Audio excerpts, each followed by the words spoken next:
Good morning, everybody. This is Debbie from Stamps and Stuff, and I am an independent Stampin' Up! Demonstrator based out of beautiful Lake Havasu City, Arizona, along the Colorado River. We are the American home of the London Bridge, and it's a beautiful little town to raise a family in, and a bit hot in the summertime, but our winters are great. So anyway, I'm excited today to show you this watercolor technique with the Good Morning Magnolia stamp set, and it really is fun. Second time really is a charm. I got halfway through this video and realized that I didn't have it on output. I'm still learning my program here, and there's too many screens and it is a bit confusing. So anyway, you don't have to worry about the particulars with this card.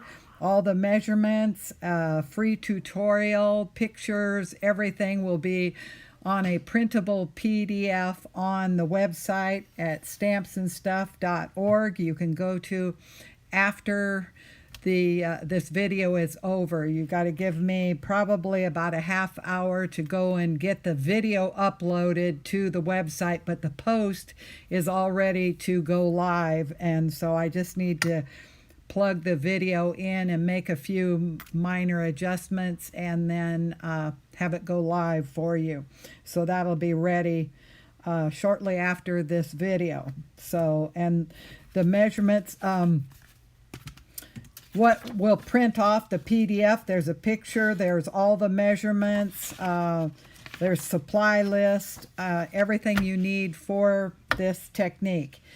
Anything that you need, you can go to stampsandstuff.org, check out my online store, and it's all available there.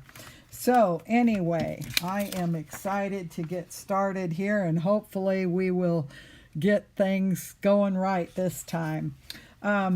This is a fun technique, and I know watercolor does tend to kind of intimidate people, but it really is very easy, and to me it is one of my favorites. I just love how when the ink hits the water and it moves, that flow just is so relaxing to me.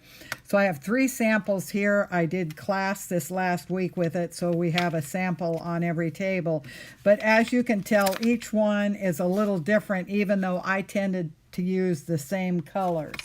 This one here is one that I did on the video I just shot and found out that I wasn't on output.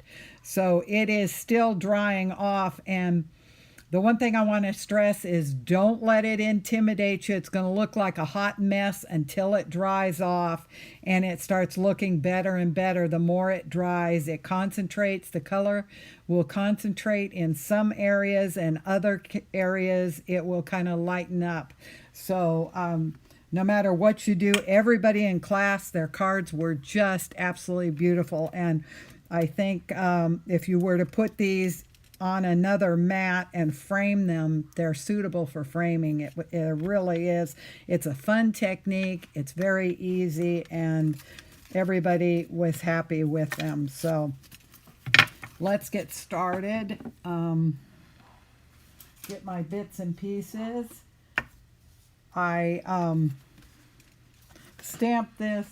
Oh, I don't have the stamp set here. It is, let's see, it's on page 34 of the main annual catalog. And it's Good Morning Magnolia. And it does have a die set that coordinates, but on these, I fussy cut out because I wanted it cut closer to the edge, so I went ahead and fussy cut it. And with this, I have just a little bit of spritz on it. The others I do not, so that's just personal preference. Okay, this is just a really neat set. Okay, one thing now with the watercolor, do you ever notice how when somebody starts to watercolor, they get all the water on the their project and it bows like this and you've got water running everywhere, that's because it needs to be spritzed in the back as well as the front. Because if you put the water just on one side, what happens is it tends to draw, and then it will buckle up, and then that's where you get your runny effects. Now, if you like that effect, and it does look really cool, particularly on backgrounds, you can go ahead and let the paper do that. But I tend to like to have more of a flat surface. And you also can take and tape down your paper. Some people do that. This one is being a little, I just embossed it so it was still hot and a bit misshapen. Usually I will emboss them with my embossing powder, and then I'll put something heavy on them so they flatten down. But because I blew the last video, I had to go quickly do that. So, okay, now I'm going to use the new water brush, and I'll show you how I fill it. You unscrew this, and what I have at my craft table is I have one of these bottles that you use if you were to do your hair. So now this paper is wanting to, it's still wanting to,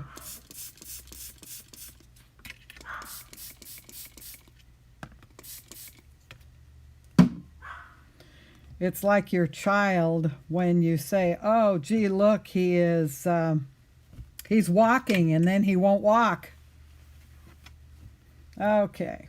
So what I have is I have Mango Melody here, and I have Mary Merlot is here. I have Old Olive there, and I have Soft Suede there. Now, some at class did theirs with Melon Mambo.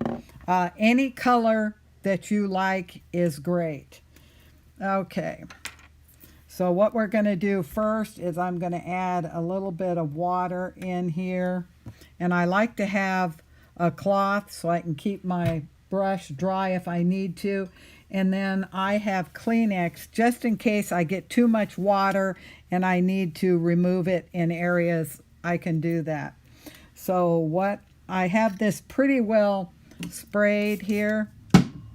So what I want to do is I want to put a little more water in this, and I want to get some color on these petals, kind of as a base coat, if you will. Now I know magnolias are generally not this color, at least I don't think they are, but in my world they are. And with the flowers and your project, you need to do whatever you want. And I didn't go clear to the edges. White space is not your enemy. So what I'm going to do now is I'm going to start dropping some water in there. And what I want to do is I want to have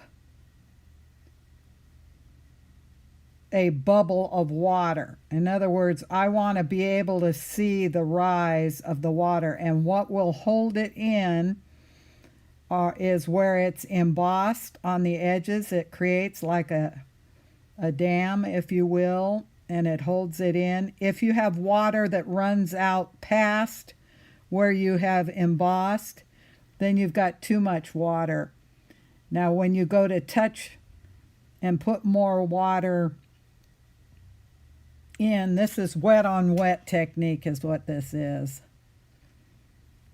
Okay, so now what I'm going to do is I'm going to go into my Mary Merlot. I'm going to put a little bit of water in there. And then I'm going to go to the base of the petal, and I'm just going to kind of touch this in, and I'm going to let it run where it wants to run.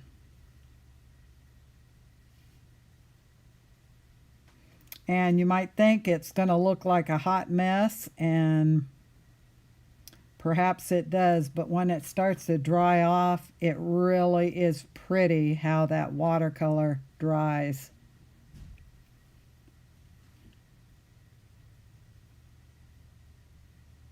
And I am staying particularly down at the base of the petal. I'm not touching the whole thing, because otherwise you tend to get dots.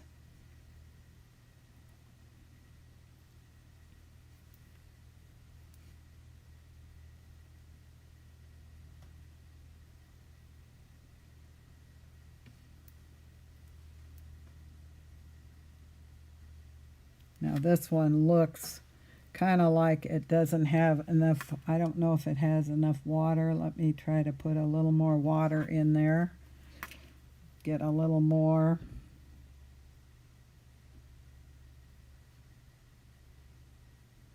Again, I'm going to the base of all these petals.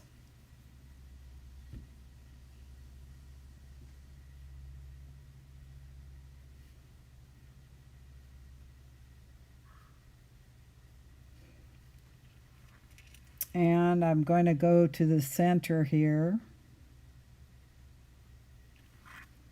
Okay, now, might look like a hot mess, but like I say, now this one is starting to dry, and you can still see that it is puddling.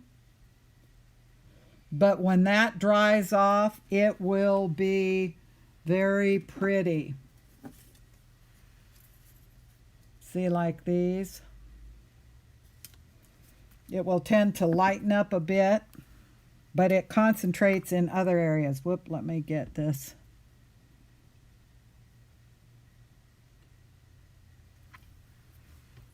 Okay, now to clean your brush, I let the water run out, and then I go to the side. Don't go straight down on your bristles. You will ruin your bristles. What you want to do is go to the side. Okay, now what I'm going to do is I'm going to test this. Whoop, there's still color in that, I can tell. And I'm not worried about color getting there, because I am going to cut this out. So I want to get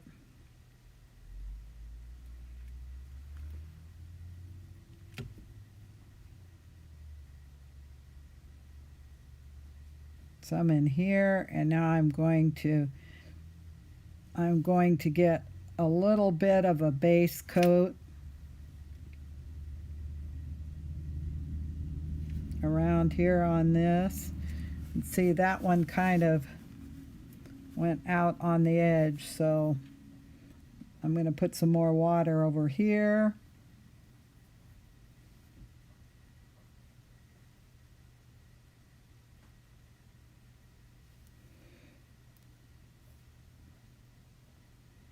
Get some water here. And this one kind of, see how it went over into the edge, and all you have to do is just take the edge of your Kleenex, and that will pull that water. It will suck the water right back up.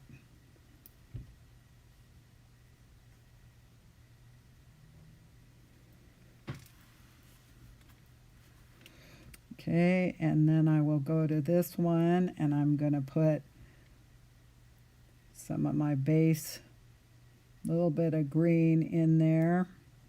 Then I'm going to put some more water. And then I am going to put more color.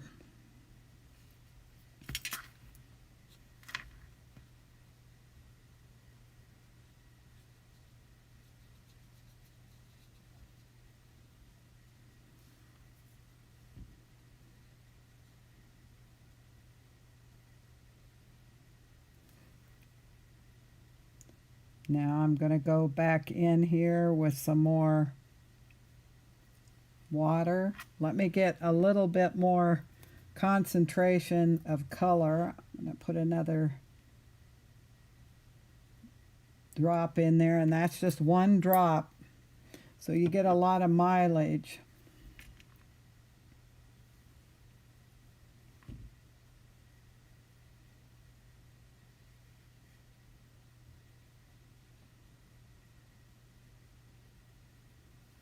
Okay.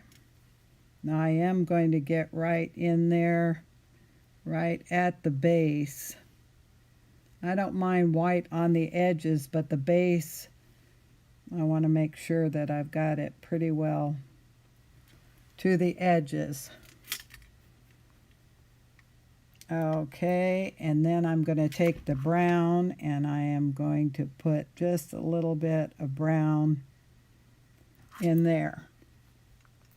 Oop, I can see a part of a petal that I missed. I'm going to take this here.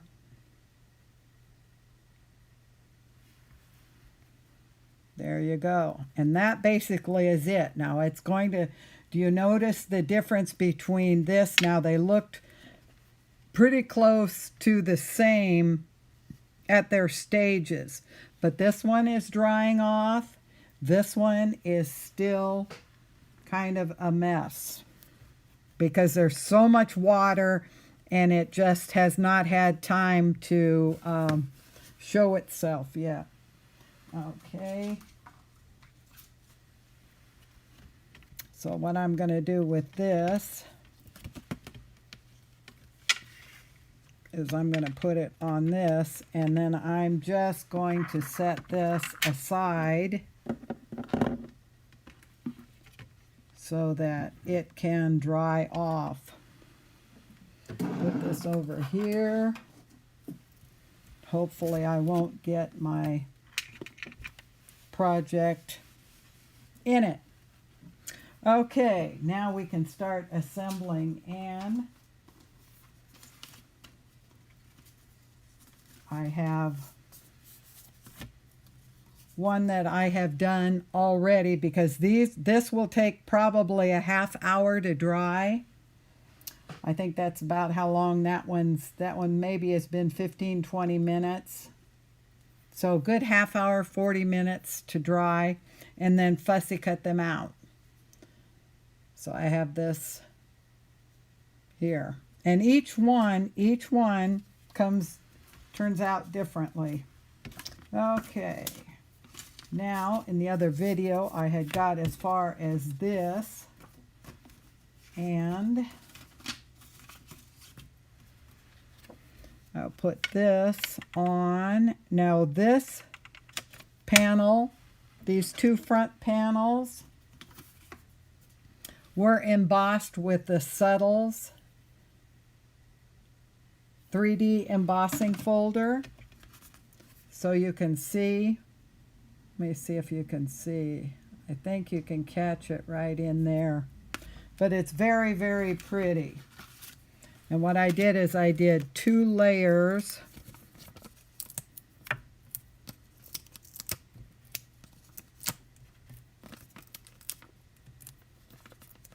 Tone on tone. So it kind of gives it that neat effect. I like tone on tone. A little more sophisticated. Okay, then I'm going to put this one right here like this. And then on the back of this, I am going to put the dimensionals there also. Tend to concentrate more towards the base. I let the ends of the petals kind of flow.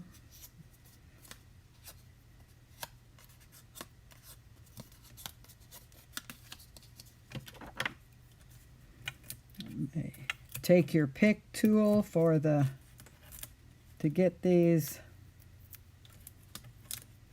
tops of the dimensionals off, so I can keep them together, so I can throw them away so they don't end up all over the house.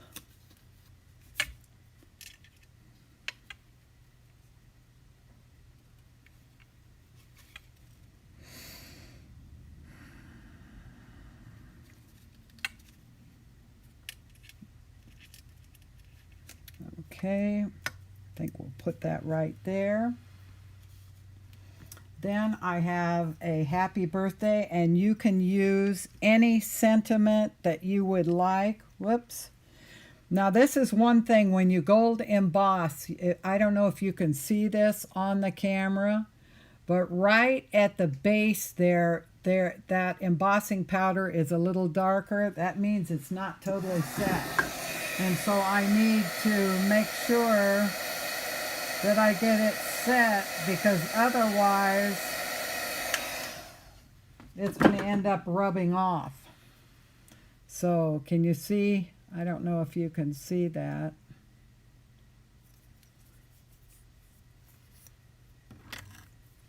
I don't want it to rub off. Okay, I'm going to take my flag punch and I'm going to flag the end of this.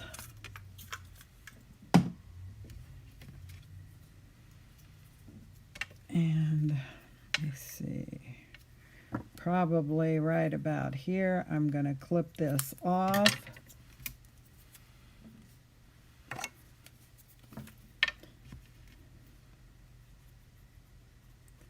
Use my mono adhesive glue. I love this glue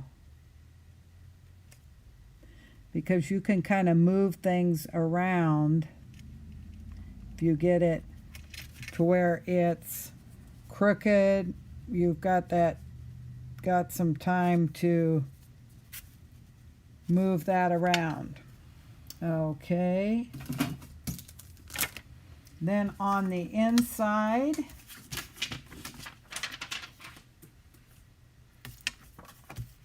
can have a verse of your choice.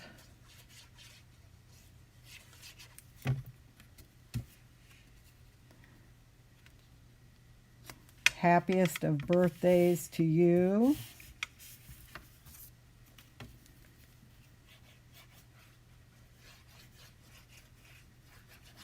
This is from another set. In fact, this one actually dawned on me after I taught the class. This set is retired, but you can use one of your choice. Okay, and then I am going to put a few little gems on it, and these are the elegant faceted gems. And I'm going to take a larger one, and I'm going to put it right about here, and a medium one kind of there, and then one of these other ones right about yay. So there is our finished card. Now if you were going to spray this with a shimmer spray, I like to spray the flowers before I mount them. I don't like to have the whole front of the card sprayed because then it all looks the same. Where if just the flower is sprayed, then it makes a statement. It just, I think, is prettier. So, and then a very simple inside of the card, and with the envelope, this could be also gold embossed. I did it with the Magnolia bud that is also in the set right here. I should have had the set with me. Now you can tell, see this one, when the video started, it was still quite pooled up. Now it's pretty close to almost being dry and ready to cut out. This one here is the one we did in the video, and it still looks somewhat like a hot mess. But believe me, it will look good. There just isn't a bad one in the bunch. So anyway, now I would love for you to shop my store if there's any of these products that you need to do this project. They're available at my store. I have a website at stampsandstuff.org. You can connect up to my online store from there. Also, if you would like to join Stampin' Up, now is a perfect time to do it. It is a celebration, and with celebration, you get all kinds of goodies. It's really a good time to sign up. For the $99 to sign up, you get $125 of your choice of products. Plus, for celebration, they give you 5 packets of designer series paper, and this is almost a $60 value in itself. You get a voucher for a free paper pumpkin kit, and your shipping is free, and so that's over $200 for your $99. So now is a really good time to do that. So also, if you like this video, I'd appreciate a like and a share. If you like, share, comment, or subscribe, each one of those actions gets you in for a drawing. Now, this next month, we will be drawing for a stamp set, your choice of a stamp set or a paper pumpkin. And it'll be the current paper pumpkin. Our last drawing we did last week at class, Dora won, and so she'll be getting the new paper pumpkin. As soon as I get it, I will be giving that right to her. So don't miss out on our drawings, and if you'd like to join our team, we'd love to have you. We have a great group, and I appreciate you stopping by and watching my video and supporting my small business. So I hope you have a great afternoon, and I will see you again. Let's see, this is Tuesday. On Friday, I have a, let me give you a sneak peek of Friday. Hang on.